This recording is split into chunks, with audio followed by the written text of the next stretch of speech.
Welcome, everyone, to another wonderful episode of Womanocity for women with curiosity, like you and me and every remarkable woman guest that I bring into the studio. And tonight is oh so special. In the world of the Maori, they say tēnā koutou, which means hello and welcome in the Maori language. Well, it's sung far better than I can say it. So take a lovely listen to the world-famous St. Joseph's Maori Girls Choir, who are located in Taradale, New Zealand. It's a beautiful way to say hello.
That is hello to all of you wonderful listeners of Womanocity from the language of the Maori people of the nation of Aotearoa, which you know and I know as New Zealand. But the name really means the land of the long white cloud. Did you know that the islands of New Zealand were the last large habitable lands to be settled by humans? About 1300. Adventurers from Hawaii, Tahiti, and the Cook Islands settled there in Aotearoa and developed the distinctive Maori culture. It was around 1841 that New Zealand became a colony within the British Empire, but gained full independence in 1947. New Zealand is an island country in the southwestern Pacific Ocean. It consists of two main land masses, the North Island and the South Island. But there's more than 700 smaller islands that comprise New Zealand today. 5 million of the people of New Zealand are made up of European descent, and the indigenous Maori are the largest minority, followed by Asians and other Pacific Islanders. The official languages of this highly developed country, known for its excellent quality of life, education, protection of civil liberties, government transparency, and economic freedom. So why Aotearoa in this episode of Womanocity? Well, because you know I'm involved with incarceration issues, and so the topic today will focus around that because I am with the country's top criminal barrister and long-serving member of the Sir Williams Queen's Counsel Penal Reform League. It's a non-religious, non-governmental group of volunteers from all walks of life who are passionate about eliminating human rights abuse, and they are focused on alternatives to prison, rectifying injustices, rehabilitation of the incarcerated, and improving New Zealand's justice system. Sir Peter Williams was a barrister, a poet, a sailor, and a philosopher. And he is described by the Supreme Court judges there as the greatest defense lawyer of our time. And I am with his beautiful, remarkable, wonderful barrister widow. So I will say, tēnā koutou, nau mai, and kia ora, Lady Heeni Phillips-Williams. Welcome. Tēnā koe, Tāria, tēnā koe. Thank you for that great introduction and welcome. I'd like to introduce myself in Te Reo Māori, which is our Indigenous language of New Zealand. And I say this, and I'll translate it. Ko Mototau te maunga. Mototau is my mountain. Ko Taumarere te awa. Taumarere is my river. Ko Ngāti te Tarawa me te oro wai te hapu. Ngāti Te Tarawa and Te Orewai are my sub-tribes. Ko Ngāpuhi, Te Iwi, I te taha o tōku whaia. Ngāpuhi is on the side of my mother, and I te taha o tōku matua, on the side of my father, he Pākehā no Wera me Ingarangi. He is an English or white person from Wales and United Kingdom. Thank you. How wonderful to be able to listen to the Maori language spoken. I doubt that many of our listeners have actually heard it, but we're going to hear more and more of it throughout the program, including magnificent music in the Maori language. Oh my goodness. Let me tell you a little bit about Lady Heeni. She was very, very humble in her description of her upbringing, but she is so remarkable. She practices law in Auckland. She's been involved in high-profile criminal and human rights cases in New Zealand as well as Fiji. And like her late husband, Sir Peter Williams, she is committed to achieving a rehabilitative approach in the criminal justice system. And she has so many stories to share, not just how an Indigenous Maori woman achieves such status, but how law is practiced and where women stand in the courtroom. But first, Heeni, please tell me how you received the distinguished title of Lady. Oh, Tadia, my late husband was a lawyer, a Queen's Counsel. He was committed as a lawyer for a long, long time to improving the justice system, and he represented many, many people who were underprivileged, vulnerable. He represented the down and outs from all walks of life. He represented in the old days people who came off the ships, and his areas of practice was in the criminal law, defamation and civil law. He also led the Criminal Bar Association initially. He started that off. He was also a member of the Bar Association. And so for his services to prison reform and the law, he was knighted with the title Sir. The title Lady was then bestowed upon me as his wife. That's how it came about. Wonderful. You have been continuing the work of your late husband, Peter Williams, as head of the penal reform charity that is named in his honor.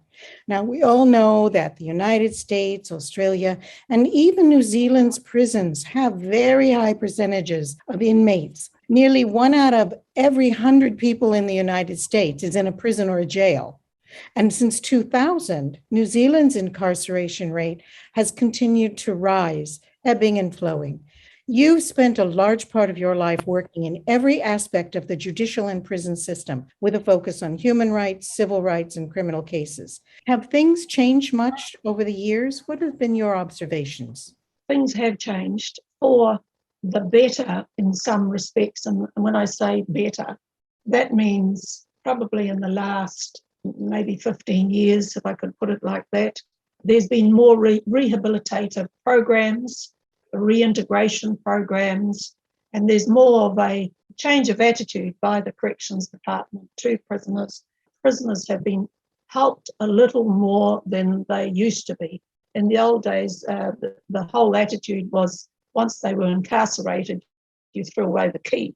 So they placed in prison, that was it, and no one really cared about them. They couldn't care less about how uneducated they were. Even today, I come across prisoners who cannot read.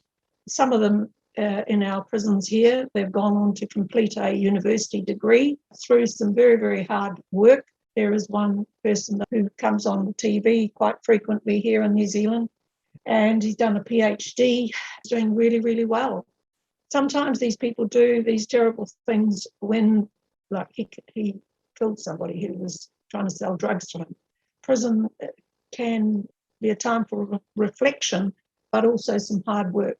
Then there are the others who can't read. I mean, that's a big hurdle in itself. So rehabilitation, reintegration, all those things are happening in our prisons, but there are some people who fall through the cracks. On the negative, our prison population has been going up for a while, for the last 15 So on the one hand, you get good things happening, but on the other hand, you're getting more and more people in prison, except for when this Labour government came into power, which is the Labour government we have now in New Zealand. Kelvin Davis, who's the corrections minister, has made it his mission to reduce the prison population, and he has done that, but it isn't sufficient. We in New Zealand do have a bad record of imprisoning people because sadly we are in the top 5 of the OECD countries. I think ours stands at about 199 people are imprisoned per 100,000 per head of population. The statistics can be very staggering. And you know, the attitudes towards prison reform and prison is changing in different places, but of course at very different speeds. And when we come back, I want to talk about the attitudes with prison reform, especially with incarcerated women and stories about women in prison and how it affects us. That's the population that I have worked with. I know you as well have done so. And so I'd like to know a little bit more. So we'll be right back, ladies and gentlemen, with Lady Heeni Phillips-Williams in Aotearoa, or New Zealand, better known to the world. We'll be right back. Don't go away.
Mauri, o tangaro.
Ich bin Leila Tavanaro-Hedarian aus Wien und höre Woman Radio.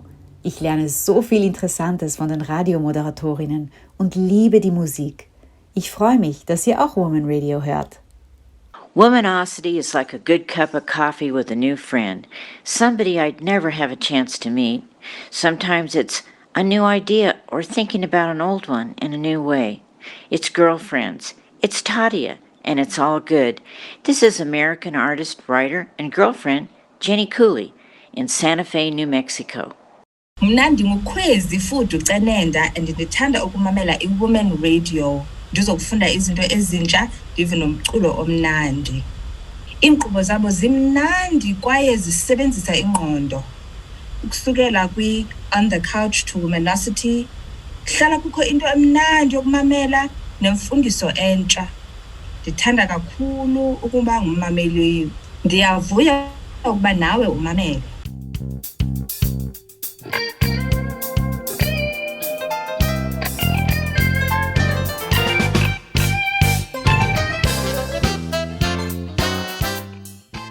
Welcome back, everyone. We are with the amazing lady Heeni in Aotearoa in New Zealand. She and her remarkable husband, Queen's Counsel Sir Peter Williams, have been strong forces in prison reform and what to do about rehabilitating people and getting them back into society. Before the break, I asked Heeni about women inmates. What happens with them? And is there maybe a little more sympathy given towards them than men? Are they getting rehabilitation, Lady Heeni? Oh, definitely. There is only one prison in Auckland. Auckland is the biggest city in New Zealand. We have 1 million people in Auckland, and there is one woman's prison. There's about 4 other men's prisons. Now, the women's prison has between 400 to 600 prisoners at this particular prison. Are these women who are basically not very well educated. They've ended up in prison through lack of budgeting skills. They are unable to afford to pay for certain continuing items just for normal living. For example, the registration on their car, or they go and steal petrol from a garage and just things like that. It's petty crimes that these particular women end up in prison for. So you've got 2 extremes. One, the prisoner who's at the other extreme, a long sentence for murder or for drugs. That's the other thing that's more noticeable now. It's this drug situation. And then you have at the other end is the those who are there because they find just living life very difficult.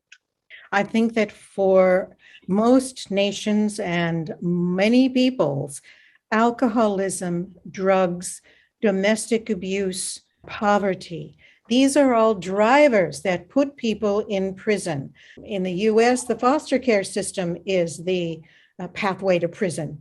I know where there's no education, lack of ability to read, lack of understanding what is the law, how does it even apply to you? It's very, very complex and complicated. It's not an easy thing to fix, but you, as a woman barrister in court, are doing just that. What do you think your impact is when you go into court and you defend and represent your clients? Well, you can't think too much about yourself to start with. The main thing you're thinking about is the case itself, because you want to go there and win the case for your client, and you want to do the best you can for your client. By the time you're at the court, you know that there is this injustice that's going on, and you want to improve your client's position, whatever it is. You want to say, we're here today for this, this, and this. And this is how we are saying it should be fixed. That's really basically it. Prior to all that, you would know the case inside out. Coming from a woman in the court, wearing your judicial apparel, don't you think that's a little bit of a change from the men who typically have always been in court? Oh, well, that's the attitude of many, many decades ago, Tadia. But these days, I mean, you can't go into court worried about your sexuality or your gender. You go in there, and the best way to go in there is to, you've got to front foot it as a male. You stand there as a lawyer. You don't think about standing there as a female or a male. As far as I'm concerned, you're there to represent your case. Therein lies your power, you see, because you're not worried about these extraneous things. You are there to do a job, and you do it so well. When people become very successful, I'm always interested in their childhood and what might have influenced their view of the world. So tell me about your childhood. I grew up in the country, in the northern part of New Zealand, and I grew up on a farm. Basically, I attended a primary school until I was about 12 years of age, and then headed off to a boarding school. I was very lucky to go off to a boarding school because the head teacher and his wife coached myself and 4 others in the community. And in this community were basically all Māori people. We're all related. My grandmother had 21 children. That's on my mother's side. The whole valley knew each other. We were cousins or second cousins. And the central part of the whole community was the school, the high school, and the little post office. And the marae, which is an area of land that has a meeting house, and you have another area next door to that, a dining room, and it's for large gatherings of the community. And in our case was Māori people gathering there. So that was the focal point. You met there for deaths and tangi, which is the Māori word for funeral occasions, and these occasions went on for 2 or 3 days at the marae. My mother had 12 children, and I think, that those women, my mother, she built her own, as I said, we lived on a farm. She built an extension onto our house. She built the bridge down the bottom of the flats. She built a barn because when she's brought up, third in line in the family, her father was a builder, and she tagged along with him doing building jobs. Her older sister, Auntie Mai, used to drive bullocks, and all these women had huge hands. Amazing. They actually did the building. Yeah, they were the construction workers. Yes. Wow, that's amazing. So I guess the fact that when I ask you who are your heroes and why, I imagine your mother, your grandmother, your aunties. Well, they lived through some incredible times. So listen, let me ask you this. What do women need to do or know when choosing law as a profession? Because there are challenges and there are rewards. Well, firstly, you want to know, you want to be thinking to yourself, I do want to do law, but you also have to have an attitude of stickability. And when I say stickability, I mean determination, and have grit and a certain toughness, so that when people around you, whoever they are, in your household, are going off to the movies or going off to social occasions, you have to put your foot down and say, look, I've got all this work to do, because law school is not easy peasy. Law school is hard work, and law school means you have to give up some of the things that you're used to doing as your fun times. You have to concentrate. You have to, all of a sudden, you'll have all this work that comes upon you all at once. You've got opinions to write, you've got essays to write and to hand in all at once. And you have to have good management skills to survive, an interest in the subjects that you have selected. Obviously, there are certain papers or topics that you have to do that are compulsory. Then there's the selection process where you decide, I'm going to choose company law or criminal law or evidence law or whatever. And I imagine the rewards are when you win a case. Absolutely. But to win a case, you have to know the case. You have to have prepared the case. And there's an adage that Peter taught me that you win the case through 90% of preparation. The 10% is in the courtroom. So if you've done the preparation, that's where you're going to get the most out of the case is in the preparation. Wonderful advice. Thank you for that. We're going to come right back, friends. Don't go away. We have more with Lady Heeni to talk about, and you will not want to miss what she has to say. Hang on, folks. We'll be right back to Womanocity for Women with Curiosity with me, your host, Tadia Rice.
Ite aroha e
Moshavi, my name is Kerishi Tendero from Namibia, and you are listening to Womana Radio for well-organized men.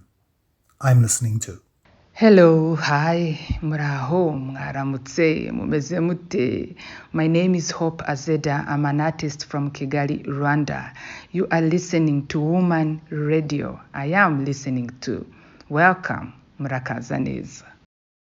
Aloha, I'm Maya Sutoro from Honolulu, Hawaii, and you are listening to Woman Radio. I'm listening to. Hello, everyone. Welcome back. We are with Lady Heeni Phillips-Williams, a barrister in New Zealand who is making history as we speak. Lady Heeni, what is your hope for the future of women in your own community, women around the world, women who are Indigenous? What are your hopes? Having less women in prison is important to me. And for that to happen, certain laws have to change. They revolve around police, what women are arrested for. So really, I'd like to see prison numbers reduced, particularly for Māori women, because Māori women constitute a very high percentage of the prison population.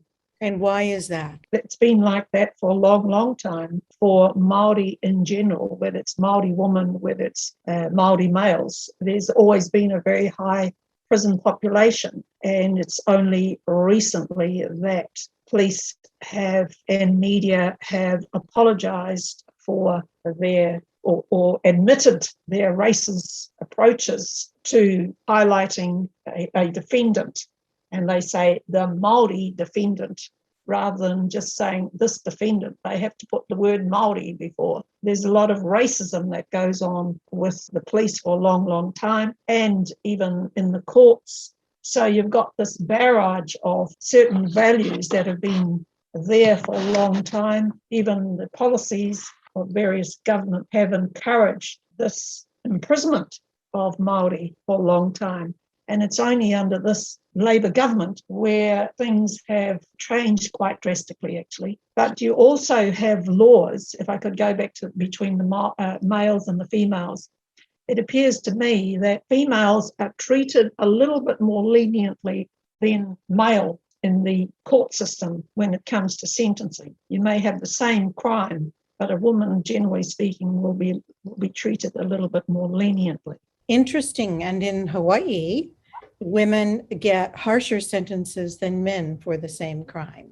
There's obviously biases for gender, obviously racism, but that is very interesting. I'm very happy to hear that New Zealand is a little more liberal in terms of sentencing for women. As a lawyer, you always want, when you're in the courts, you're dealing with justice, you're dealing with fairness, or you're dealing with injustice and unfairness, but you want these people that you're representing to be treated fairly and that they get their justice from the injustice that they have suffered. So you hope that there is no bias.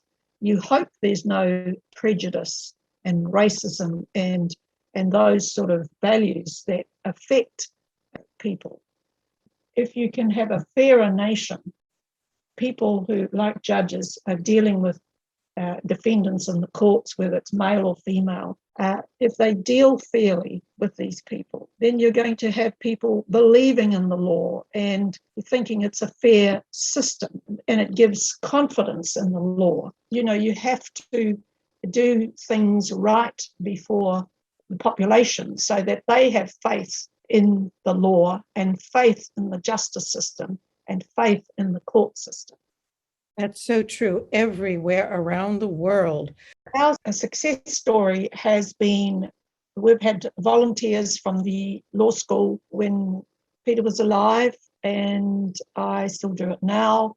is the law students come and do some volunteer work. For example, I will let them tag along with me to certain interesting legal hearings, like observing a mental health hearing, for example. Or there's the opportunity to go into the prisons when I do visiting justice work. They can observe those hearings. Or when you go into the courtroom, they can observe those hearings as well. We've had law students come and do some volunteer work for us. All of them, I should say, have gone on to do very good jobs.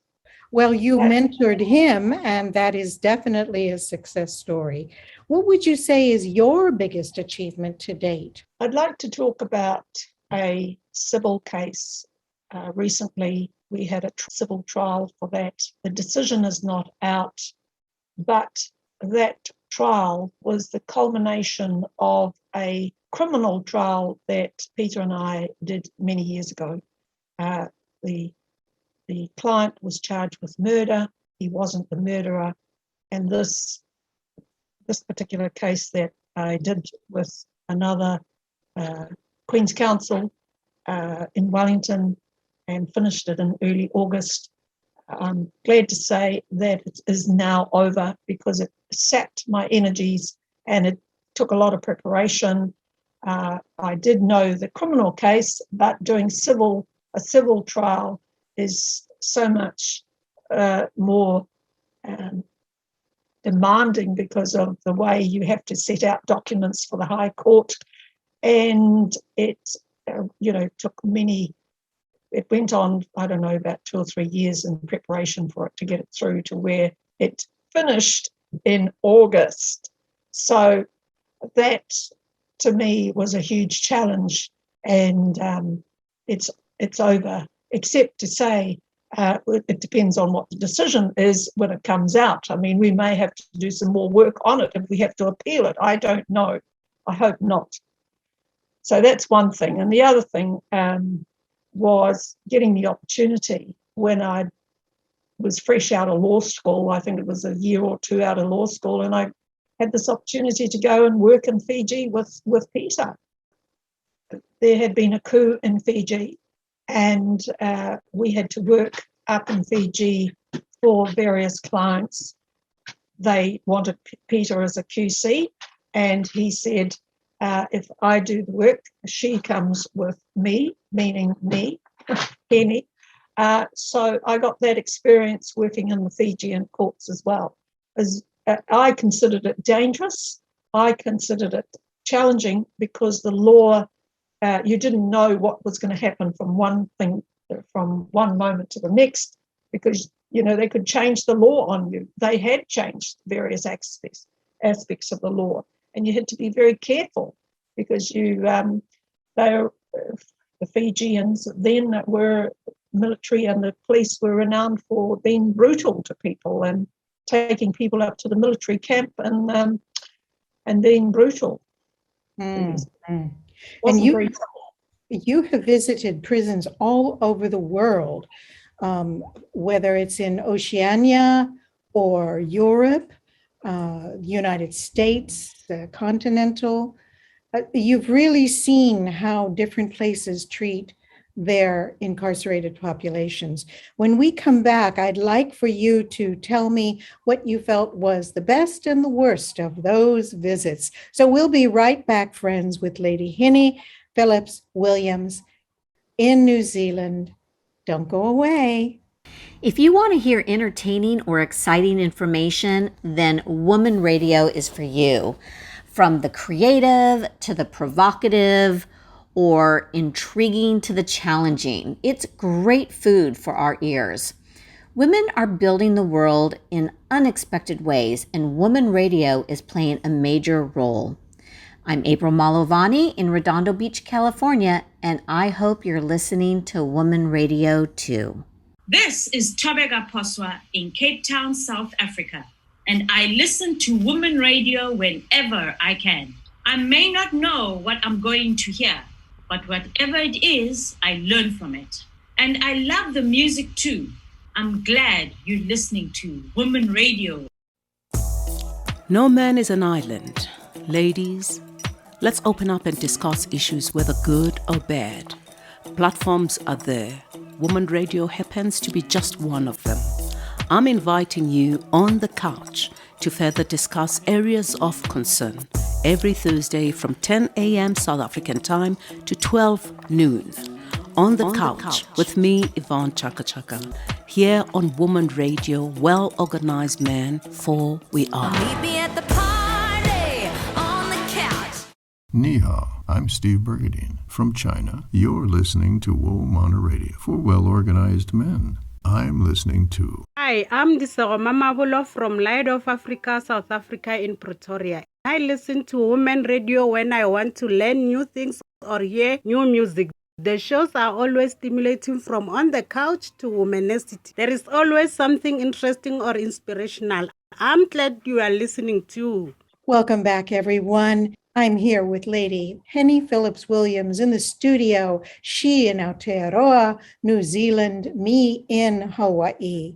And right before the break, we talked about all of the prisons that she has visited all over the world. And my question was, which was the best and which was the worst, if you can tell us? I would say, Taria, the best would be in the Netherlands. The Netherlands, we visited a women's prison and a male prison. And one of the reasons our group, there was 4 of us, prison reformers from our league, went there. We all paid our own fares up and accommodation and things like that. But we had this interest in prisons. So off we went, off to the Netherlands. And Peter himself, 30 years prior, had been to the Netherlands, had written about prisons and prison reform in the Netherlands then, and how so advanced they were in their views and their policies in respects to prisons then. That was 30 years ago. So I was very interested to find out whether they were still advanced. So before I went up there, I had read that they were closing down many of their prisons and making some of them into mental health facilities. So, and yes, it is true. That's what they have been doing. That's one thing. Second thing is that they are very much into rehabilitation. They're very much into newspapers and discussing things, issues with prisoners. But whilst we were there, they were also having to deal with, at the women's prison, for example, with prisoners who had come back from Syria and near Turkey there. They'd taken some of the women prisoners and brought them back to the Netherlands, and some of them had children and brought them back and put them in prison so that they could be reintegrated back into society after they'd obviously carried out some rehabilitation. So are you saying these were Dutch women who went to Syria and Afghanistan, the terrorist countries, then came back after they became disenchanted and wanted to come back to their life in the Netherlands? I can't quite remember what were the circumstances, and they're still doing this. They're going and collecting these citizens who are in, for example, Turkey or Syria, if they can get them, and bringing them back, because these women have gone off with someone who is an ISIS, and that person has obviously been killed. So left in a solitary situation in a foreign country. Oh, that's interesting. Wow, we haven't even heard about that. Oh my gosh. And what's the worst prison you've ever been to? Actually, I don't really want to say. Okay. And the reason for that is this particular one is close to New Zealand. And don't tell me then. Don't say. The point is that we have a good example with the Netherlands. yes. And But these the Nordic reason- countries, yes, who The only reason I was thinking of this particular one was because they don't have the money to focus, and they've only got a very small prison population, but they're not spending the money on it. And they have this particular climate that doesn't require support. Well, we know there are many terrible prisons, so that's all we need to say about that one. You know, I wanted to know, what is the best advice you have ever been given? About the best advice you've ever been given, well, about anything. I suppose it's the fact that because I had started off after leaving high school and became a school teacher, so I thought that was going to be my profession after leaving school. Well, it was for a certain number of years. I trained for 3 years and school teacher for 13 years, left, then sold real estate for about 7 years, and then went back to university and enjoyed university. So I finished off a BA in Bachelor of Arts in Māori Studies and Politics, continued on and did a Master of Arts in Politics. And then I thought, well, I don't really want to go and work in Wellington with the government and do policy analysis work. So Peter suggested I do law. None of my family were lawyers, so I'm the first person in our family to do law, and I'm really, really pleased that Peter suggested that I do law. Yes, it sounds wonderful. What would you tell your younger self, if you could, about love, life, and purpose? Well, I don't know whether I can really answer that question. I think if you were talking to your 20-year-old self, what would you tell her? I think put becoming educated first and foremost before falling deeply in love and getting married and having children. I think you should focus on a career first and think of it that you're going to, say, if it's law, go to university, make yourself through law and earn your own money, and think of it as you concentrating on yourself, not that you're going to, finish school and then look for a husband who's going to be supporting you. That used to be an attitude in the old days. And I think it might still prevail, I don't know, but it's not a very good idea to be of that sort of mind. You must find a job that you can do and a profession, but get educated is the most important thing I can offer. Absolutely. That's wonderful. Thank you. Now you know what time it is? This is the time in every show where you are in the hot seat. Are you ready to play 25 questions in 2 minutes, the Womanocity speed round? Fire ahead. Okay, I'll give you 2 passes if you can't answer, but of course, do the best you can. Okay, are you ready to start? Yep. Are you sure? No, I'm not. Oh, all right. Well, the clock is ticking no matter what. So the audience is waiting. So the first question is, what color or flavor is your favorite candy? Pink. Pink. Okay. Are you a cat or a dog person? Dog. All right. Would you rather eat chocolate or watch your favorite TV show? TV show. What's one city you've always dreamed of traveling to? Moscow. Oh, are you a morning or night person? Morning. What words do you live by? Work, work, work. What's one vice you wish you could give up? Ice cream. Aha. You have no idea how common that is. What is the best compliment you have ever received? I think if I said, I'd sound like I was boasting, so I won't say it.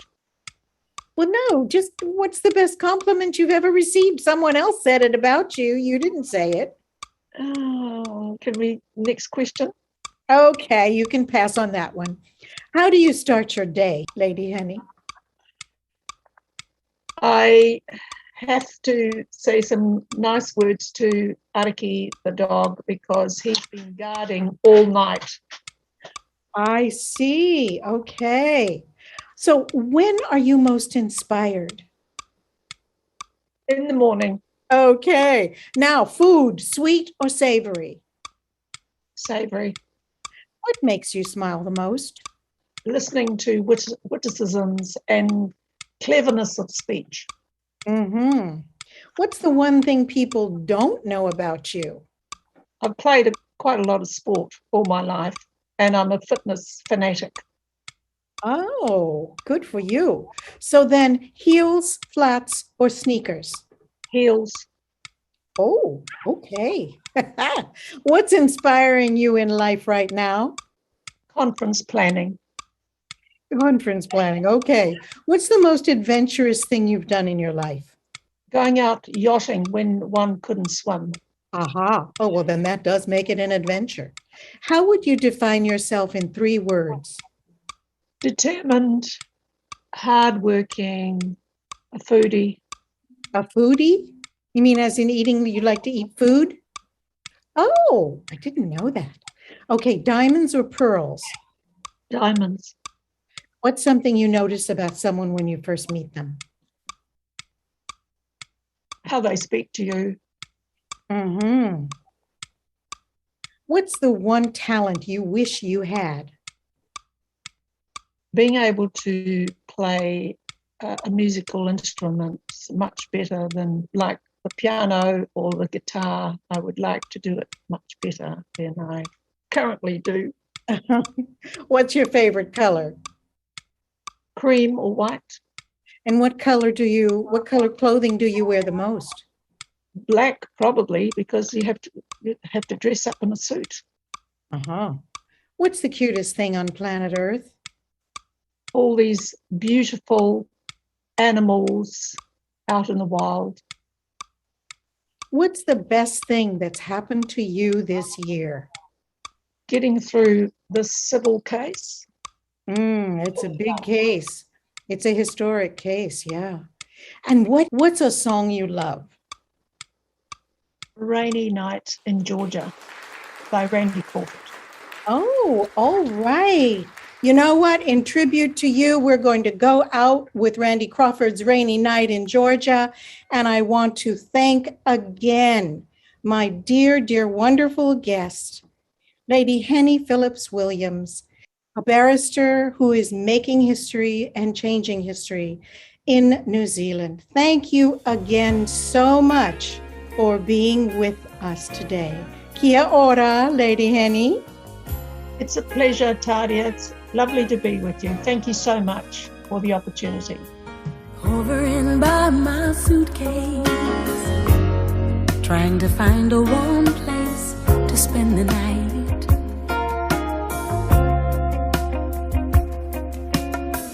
Heavy rains are falling. Seems I hear your voice calling. All right.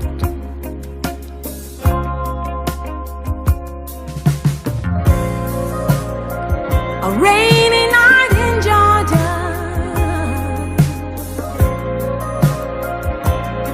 A rainy night in Georgia.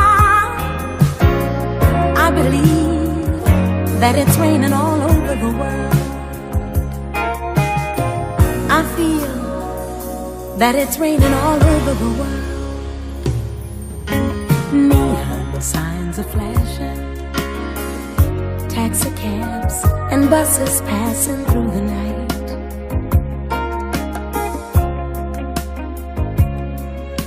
A distant moaning of the train seems to play a sad refrain to the night.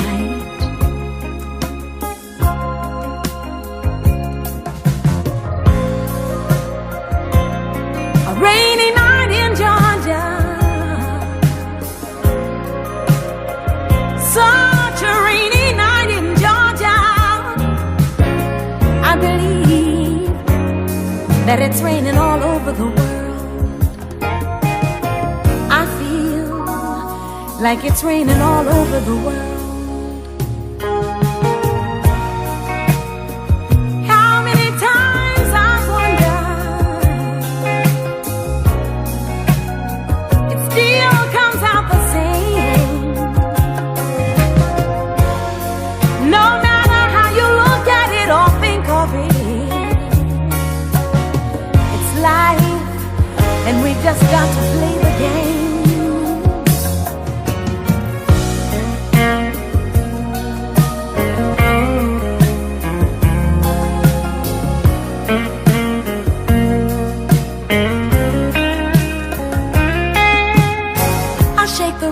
From my sweater, take out your letters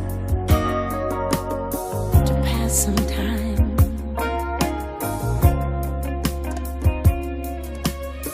Late at night when it's hard to rest, I'll hold your pictures to my breast, and I feel fine, fine.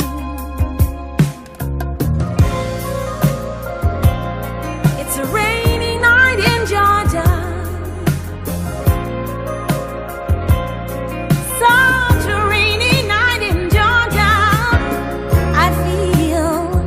That it's raining all over the world. Lord, I feel like it's raining all over the world. Rainy night, yeah. Such a rainy night. It keeps on raining.